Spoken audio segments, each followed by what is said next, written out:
episode of Musical Chairs with me, Cheer Up Charlie. And today we have the amazing, the wonderful, Yeah. Hi, how are you? Yeah, I'm good, thanks, mate. How are you getting on? I'm very good, thank you. So, if you're ready, I'll get right into the questions. Let's do it. It's a bit of a different introduction today. I've already done my normal introduction, but this is someone I only met a few weeks ago, but who showed me a lot of kindness. And one of the most kind and caring people I've ever met, who showed me that there are nice people in the world. And if I grow up to be anything like him, then I know I'll be just fine. So thank you, Ollie, for being my friend. And how I sound, my voice to sound when I'm older. Oh, stop it. Well, maybe it will. But bless you, thank you. So, what did you discover your love for the arts? Because I was quite old, actually. I was coming up to 6 when I discovered mine. Quite old. I was a lot older than that. So I knew that I wanted to get into this, I think, when I was about 11 or 12, and I went to watch a show called Blood Brothers with my dad at our local opera house. So I grew up in Buxton on the side of a hill, and went to watch Blood Brothers, and I remember being so moved by it and asking my dad, basically at the end, like, who are these people? Like, what's going on? And I'd watched a few shows there, and I'd watched Panto since I was like 2 or 3, but I really was like, oh, who are these people? And he turned to me and said that they were actors, which I think was probably the worst mistake of his life, because then I was like, that's what I want to do. I want to be an actor. So yeah, that's it really. That's where the love, the spark happened. And then I was as part of like a little Saturday drama group called Rec Theatre, and then yeah, the rest is history. Yeah. So, did you have a really supportive family, people from the arts, or as you just said, or were they like mine and knew nothing but had a huge learning curve the more you did? Yeah, I think my dad is still on a learning curve now. He still doesn't quite grasp what we do. Yeah. But yes, but I had the most supportive family. Everybody was rooting for us and sort of following your dream type thing. So yeah, I was very, very fortunate. But I did have a choice. I remember once I decided I was going to go to drama school and do that, Dad was like, you can either audition for drama schools or you can join the army. So what are we going to do? And I was like, yeah, drama schools, please. Drama schools, that one. So when did you realize that you could make a career out of the arts? Well, I think deciding that I was going to go to drama school was a big thing for me, going, right, I'm going to make a career out of this. And to be fair, it's only recently, since we've had to stop because of the pandemic, that I've like looked back at sort of the past 10 years and gone, I've done pretty well. Like, wow, and actually stopped and breathed and gone, I've had a bit of a career. And it's never felt like a career until, and it still doesn't feel like one, to be fair, but yeah, it was the pandemic that sort of made me realize how much I'd achieved and how much I'd done. But yeah, it's never ever felt like work, ever. Yeah. So you did your formal training at Mountview. Do you think that everyone should have access to the arts training? Oh, I think everyone should have access to it for sure. Like, I know I was very fortunate. I got scholarships from the BBC Performing Arts Funds and like loads of different things. So I was very lucky that I was, I could apply for those types of things. But does everybody need to go to drama school? I don't know. You speak to loads of people in the industry, and quite, a handful of people have trained and a handful of people haven't. But to answer your question, I wish that everybody had access to, because I think it would help in every aspect of life, whether you want to be an actor or you want to be a teacher or you want to be a sales director or whatever. You need to have the fundamentals of talking in front of people. Definitely. So what was your first big break? And do you remember where you were when you received that call? Yeah, so I was still halfway through my 3rd year at drama school. This wasn't my big break. This was my first job. And I'd done 2 of my shows in 3rd year. So 1st year and 2nd year, you do like training and, you're just in classes all the time. And then in your 3rd year, you do shows at most drama schools in Mountview. So I'd already done West Side Story and I think Lucky Stiff, which was the 2 of the musicals. And we were doing our showcase. And I was in rehearsals and I'd already started auditioning for shows. And my agent called me going, you've just been offered first cover Joseph on the UK tour of Joseph. And I was like, whoa, okay. You start next week. And I was like, oh, okay. So then I walked back into the classroom, was like, into rehearsals, and was like, guys, I'm going, I've got a job. So that was it. So then I left like 6 months early. That was my first job. That was the first big real phone call I had. And then my big break was probably getting Wicked, Fiero and Wicked. And I'd auditioned for it a year before, and the guy playing Fiero hadn't left. So they offered me first cover, and I decided not to take it because I wanted to play the part. And then a year later, I got the phone call saying that I got it. And I just remember crying. And my agent was like, call me back in 45 minutes when you calm down, and we'll talk through what it is. So yeah, that was my first. And I was at home. I was just at home when I got that call. Yeah. So you've had some rather impressive roles, including Les Mis, Falsettos, and Wicked. But what role has really stood out for you the most, and why? So the role that stood out for me the most was for sure the role I was doing just before lockdown, before COVID and the pandemic. So I was doing a show called The Last Ship, and I was playing a character called Gideon, and it's a show written by Sting. He did all the music, and it's based on one of his albums, and he was in the show as well. So I was lucky enough to go to Canada the year before, and we did Toronto for a few months, and then before the pandemic, I was over in America. So we did LA, and we were doing San Francisco, and then we were going to do a big US tour, but obviously it all stopped because of COVID. But we managed to finish the LA side of it, so I got to meet some amazing people, some amazing famous people as well. And yeah, it was just the role for me. I loved telling the story. I loved being that character, and I think it was, yeah, it's one of my favorite ones I've done for sure. I mean, I've loved all the shows I've done, but that was it was great fun. Yeah, I bet that was cool. So who is or was your biggest inspiration, either growing up or now? It's a bit cliche, but it's my dad.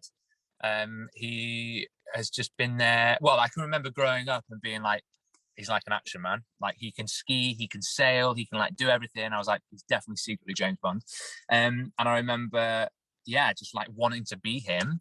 And then as soon as I didn't want to do what he wanted to do, he used to play rugby and do all that sort of stuff, and I wasn't really into that, and I wanted to be an actor. He just turned all his focus on me doing that. And he didn't know anything about the industry or know anything about anything. And yeah, he's just been, and I still speak to him like every other day, and we still check in. And yeah, I wouldn't be here without him for sure.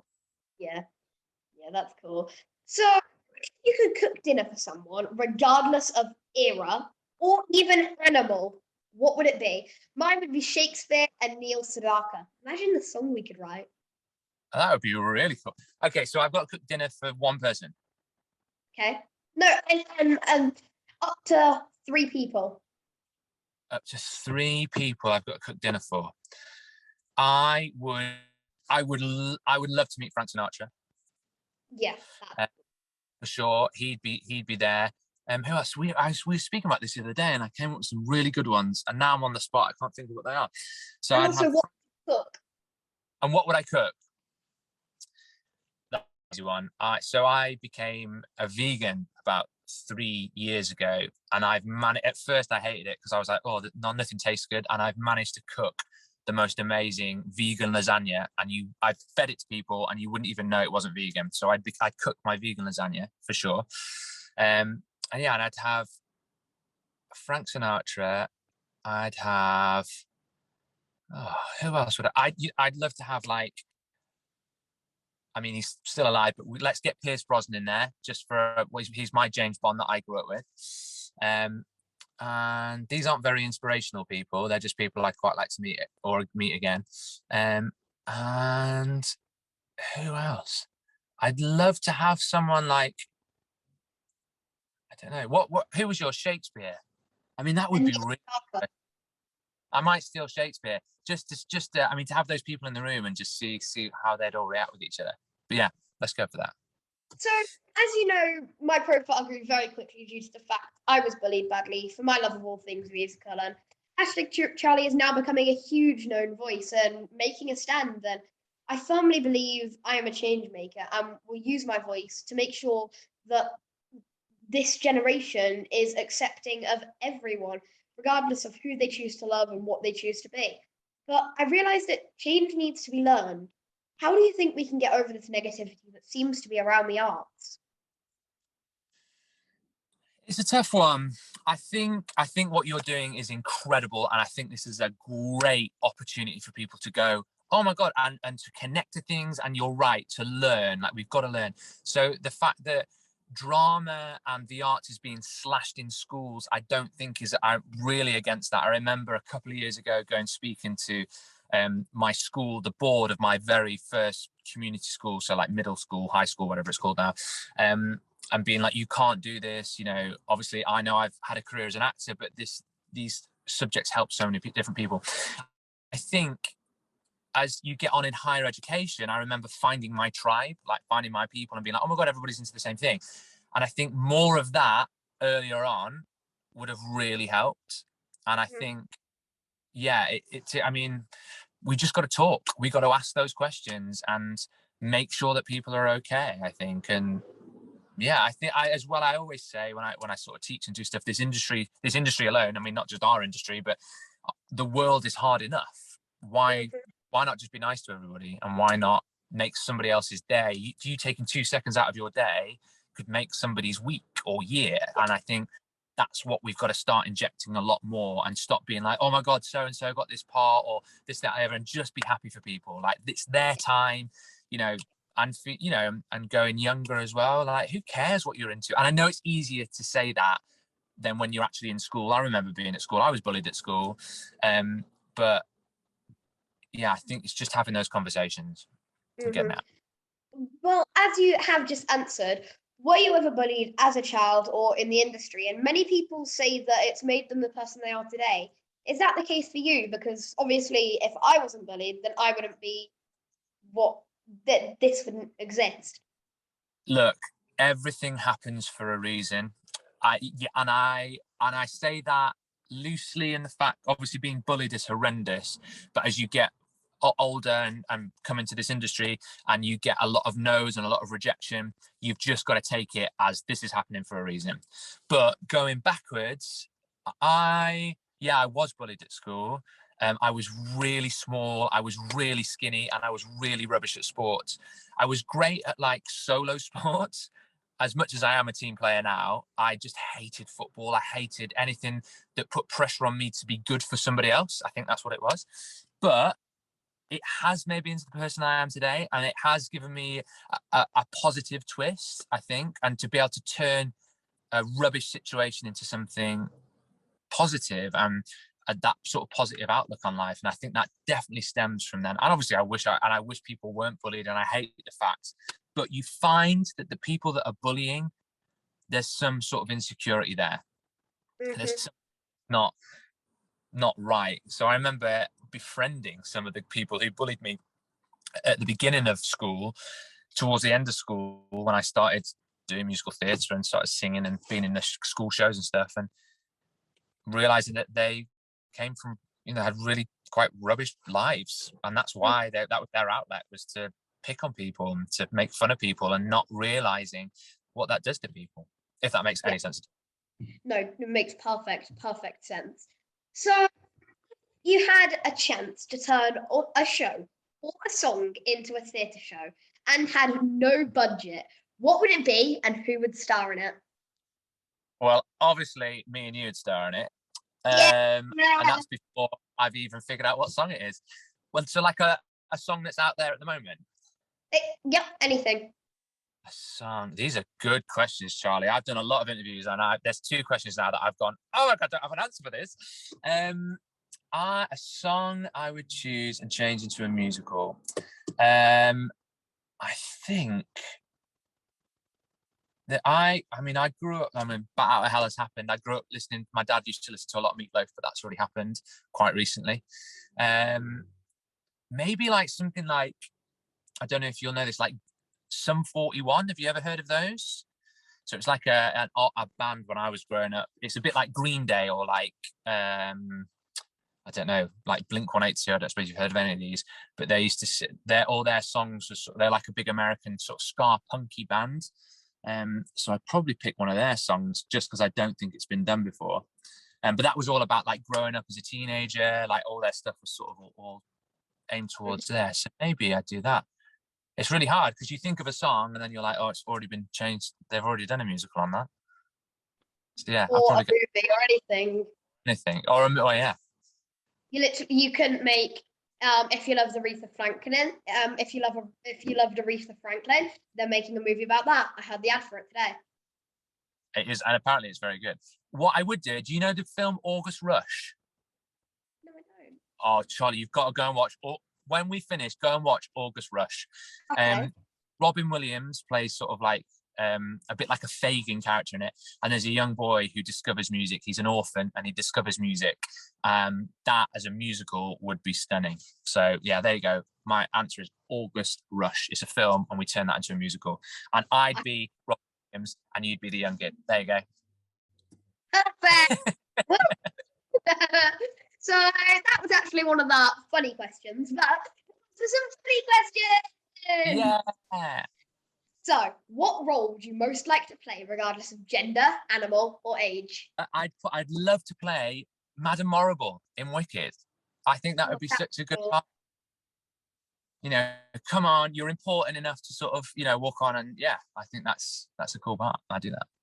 Yeah, that's a cool role. So, what do you most get in trouble for off your partner? Apparently, I ask ridiculous questions that don't have an answer, but I ask anyway. Hence, musical chairs is my favourite thing to do. What do I get most in trouble for? I'm pretty perfect, to be fair. I'm joking. That's what I get in trouble for, thinking that I'm right all the time.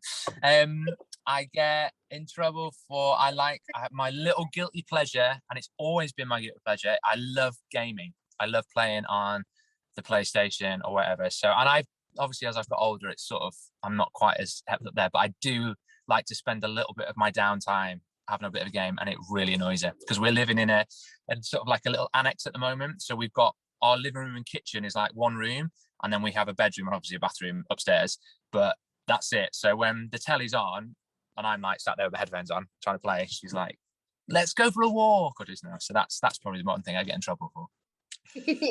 Yeah, so do you have any disgusting habits? Disgusting habits? No, I mean, I don't bite my fingernails. Disgusting habits? No, I don't think I do. I'm trying to think if there's any like really embarrassing ones, but there isn't. I used to really badly bite my nails as a kid, and that had to stop. But yeah, no, I don't. Okay. What are yours? Oh, have you got any? A lot of the time I eat food that isn't meant to be eaten with your fingers. Oh yeah, just pick it up. That's a nice bad habit to have, though. Yeah, just like a piece of spaghetti. Just. Yeah. Or even like a piece of cereal, just. Okay, I get you.